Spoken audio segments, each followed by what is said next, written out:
रामलला की प्राण प्रतिष्ठा के ऐतिहासिक अवसर पर मैंने राम से राष्ट्र के संकल्प की चर्चा की थी। मैंने कहा था कि हमें आने वाले 1000 वर्षों के लिए भारत की नींव मजबूत करनी है। हमें याद रखना है, जो सिर्फ वर्तमान का सोचते हैं वो आने वाली पीढ़ियों के साथ अन्याय करते हैं। हमें वर्तमान के साथ साथ भावी पीढ़ियों के बारे में भी सोचना है, क्योंकि हम जब नहीं थे ये देश तब भी था, जब हम नहीं रहेंगे ये देश तब भी रहेगा। हम एक जीवंत समाज है, हमें दूरदृष्टि के साथ ही काम करना होगा। हमें आने वाले दशकों, आने वाली सदियों को ध्यान में रखना ही होगा।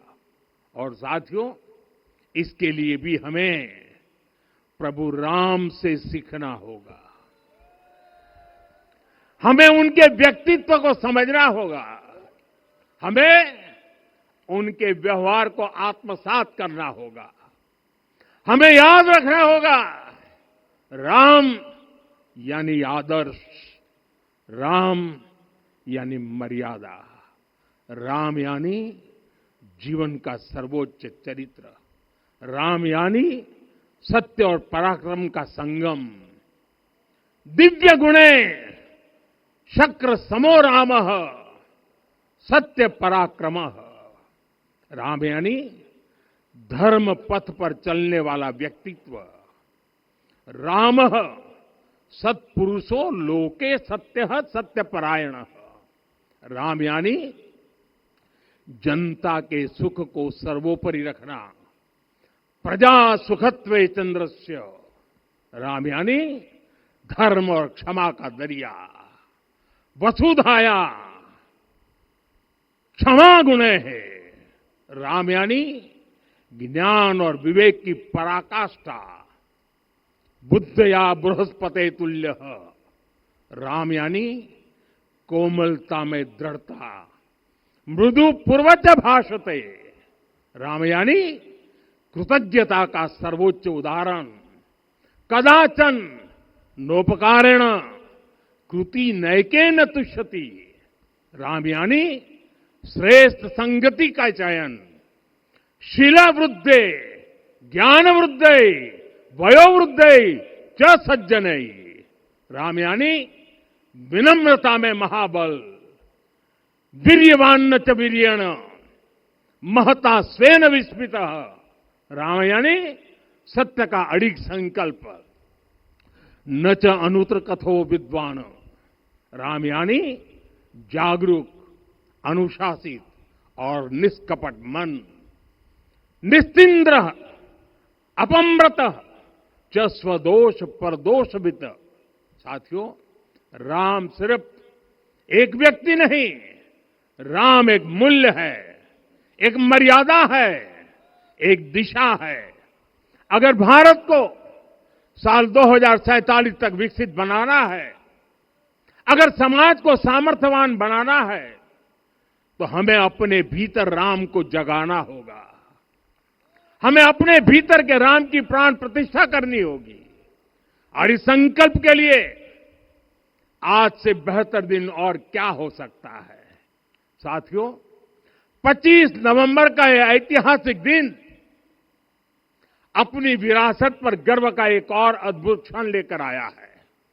इसकी वजह है धर्म ध्वजा पर अंकित कोविदार वृक्ष। ये कोविदार वृक्ष इस बात का उदाहरण है कि जब हम अपनी जड़ों से कट जाते हैं तो हमारा वैभव इतिहास के पन्नों में दब जाता है। साथियों, जब भरत अपनी सेना के साथ चित्रकूट पहुंचे तो लक्ष्मण ने दूर से ही अयोध्या की सेना को पहचान लिया। ये कैसे हुआ, इसका वर्णन वाल्मीकि जी ने किया है। और वाल्मीकि जी ने क्या वर्णन किया है? उन्होंने कहा है, विराजित उद्गत स्कंधम कोविदार ध्वजः रथे। लक्ष्मण कहते हैं, राम, सामने जो तेजस्वी प्रकाश में विशाल वृक्ष जैसा ध्वज दिखाई दे रहा है, वही अयोध्या की सेना का ध्वज है। उस पर कोविदार का शुभ चिन्ह अंकित है। साथियों, आज जब राम मंदिर के प्रांगण में कोविदार फिर से प्रतिष्ठित हो रहा है, यह केवल एक वृक्ष की वापसी नहीं है, यह हमारी स्मृति की वापसी है, हमारी अस्मिता का पुनर्जागरण है, हमारी स्वाभिमानी सभ्यता का पुनः उद्घोष है। कोविदार वृक्ष हमें याद दिलाता है कि जब हम अपनी पहचान भूलते हैं तो हम स्वयं को खो देते हैं, और जब पहचान लौटती है तो राष्ट्र का आत्मविश्वास भी लौट आता है। और इसलिए मैं कहता हूं, देश को आगे बढ़ना है तो अपनी विरासत पर गर्व करना होगा। साथियों, अपनी विरासत पर गर्व के साथ साथ एक और बात भी महत्वपूर्ण है, और वो है गुलामी की मानसिकता से पूरी तरह मुक्ति। आज से 190 साल पहले 190 साल पहले साल 1835 में 1835 में मैकाले नाम के एक अंग्रेज ने भारत को अपनी जड़ों से उखाड़ने के बीज बोए थे। मैकाले ने भारत में मानसिक गुलामी की नींव रखी थी। 10 साल बाद यानी 2035 में उस अपवित्र घटना को 200 वर्ष पूरे हो रहे हैं। कुछ दिन पहले मैंने एक कार्यक्रम में आग्रह किया था कि हमें आने वाले 10 वर्षों तक उस 10 वर्षों का लक्ष्य लेकर चलना है कि भारत को गुलामी की मानसिकता से मुक्त करके रहेंगे। साथियों, सबसे बड़ा दुर्भाग्य यह है कि मैकाले ने जो कुछ सोचा था उसका प्रभाव कहीं व्यापक हुआ। हमें आजादी मिली, लेकिन हीन भावना से मुक्ति नहीं मिली। हमारे यहां एक विकार आ गया कि विदेश की हर चीज, हर व्यवस्था अच्छी है और जो हमारी अपनी चीजें हैं उनमें खोट ही खोट है। साथियों, गुलामी की यही मानसिकता है जिसने लगातार यह स्थापित किया। हमने विदेशों से लोकतंत्र लिया। कहा गया कि हमारा संविधान भी विदेश से प्रेरित है, जबकि सच ये है कि भारत लोकतंत्र की जननी है, मदर ऑफ डेमोक्रेसी है। लोकतंत्र हमारे डीएनए में है। साथियों, अगर आप तमिलनाडु जाएंगे तो तमिलनाडु के उत्तरी हिस्से में उत्तीर मेरूर गांव है। वहां हजारों वर्ष पहले का एक शिलालेख है। उसमें बताया गया है कि उस कालखंड में भी कैसे लोकतांत्रिक तरीके से शासन व्यवस्था चलती थी, लोग कैसे सरकार चुनते थे। लेकिन हमारे यहां तो मैग्ना कार्टा की प्रशंसा का ही चलन रहा।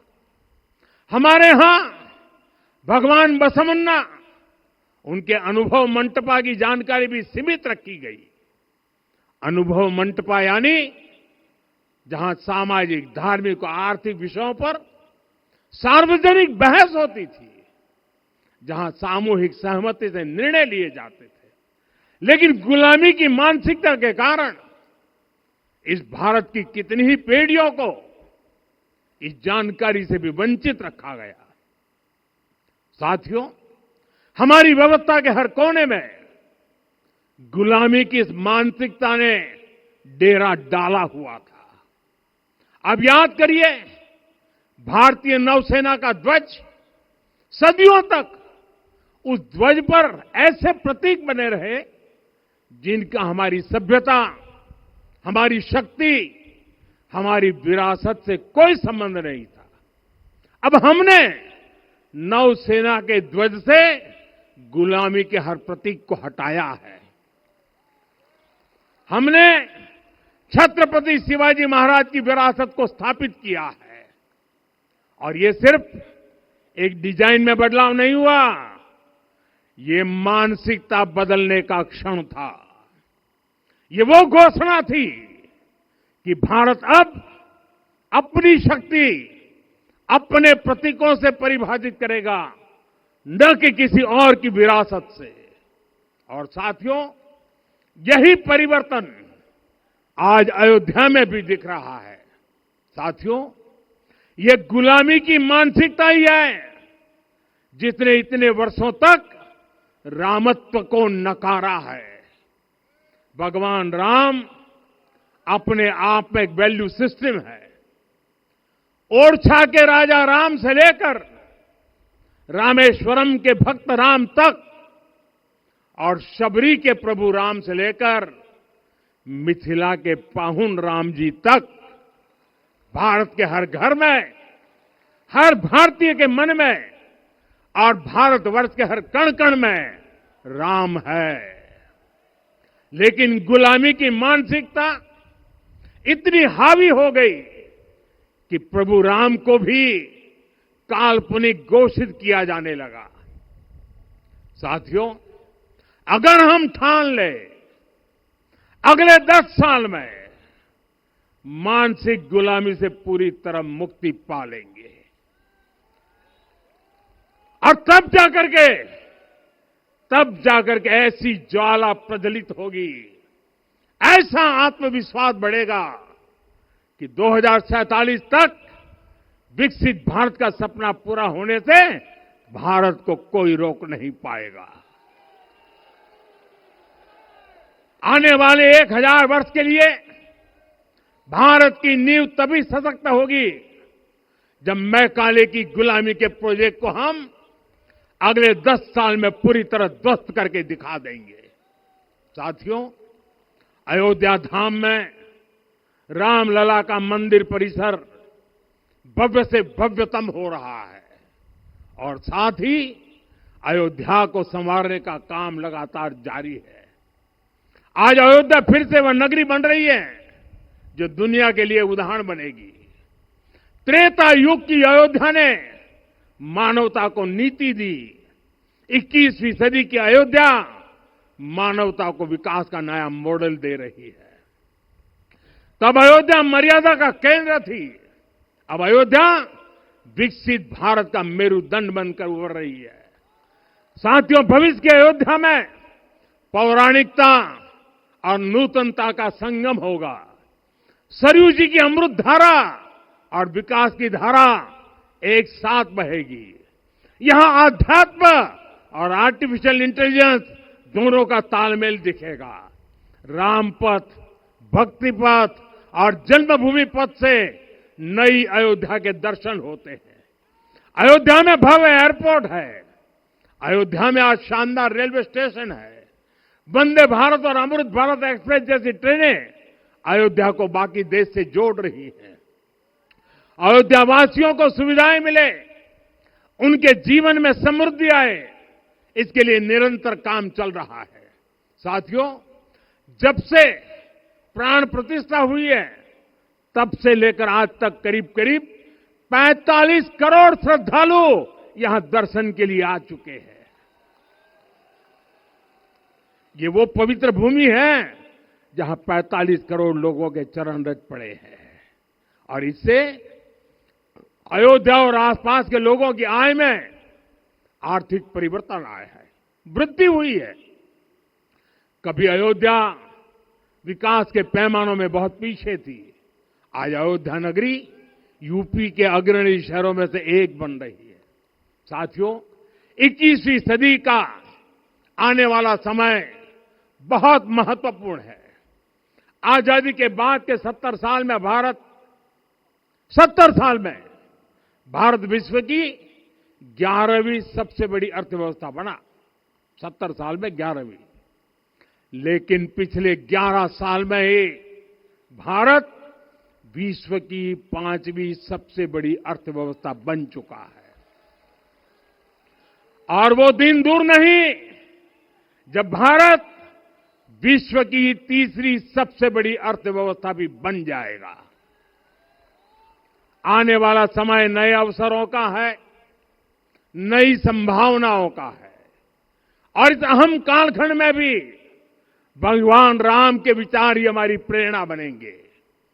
जब श्री राम के सामने रावण विजय जैसा विशाल लक्ष्य था, तब उन्होंने कहा था, सौरज धीरज ते ही रथ चाका, सत्यशील दृढ़ ध्वज पताका, बल विवेक दम परहित गोरे, क्षमा कृपा समता रजु जोरे। यानी रावण पर विजय पाने के लिए जो रथ चाहिए, शौर्य और धैर्य उसके पहिए हैं, उसकी ध्वजा सत्य और अच्छे आचरण की है, बल विवेक संयम और परोपकार इस रथ के घोड़े हैं, लगाम के रूप में क्षमा दया और समता है जो रथ को सही दिशा में रखते हैं। साथियों, विकसित भारत की यात्रा को गति देने के लिए ऐसा ही रथ चाहिए, ऐसा रथ जिसके पहिए शौर्य और धैर्य हो, यानी चुनौतियों से टकराने का साहस भी हो और परिणाम आने तक दृढ़ता से डटे रहने का धैर्य भी हो। ऐसा रथ जिसकी ध्वजा सत्य और सर्वोच्च आचरण हो, यानी नीति नियत और नैतिकता से समझौता कभी न हो। ऐसा रथ जिसके घोड़े बल विवेक संयम और परोपकार हो, यानी शक्ति भी हो, बुद्धि भी हो, अनुशासन भी हो और दूसरों के हित का भाव भी हो। ऐसा रथ जिसकी लगाम क्षमा करुणा और संभाव हो, यानी जहां सफलता का अहंकार नहीं और असफलता में भी दूसरों के प्रति सम्मान बना रहे। और इसलिए मैं आदरपूर्वक कहता हूं, ये पल कंधे से कंधा मिलाने का है, ये पल गति बढ़ाने का है। हमें वो भारत बनाना है जो राम राज्य से प्रेरित हो, और ये तभी संभव है जब स्वयं हित से पहले देश हित होगा, जब राष्ट्रहित सर्वोपरि रहेगा। एक बार फिर आप सभी को बहुत बहुत शुभकामनाएं देता हूं। जय सिया राम, जय सिया राम, जय सिया राम।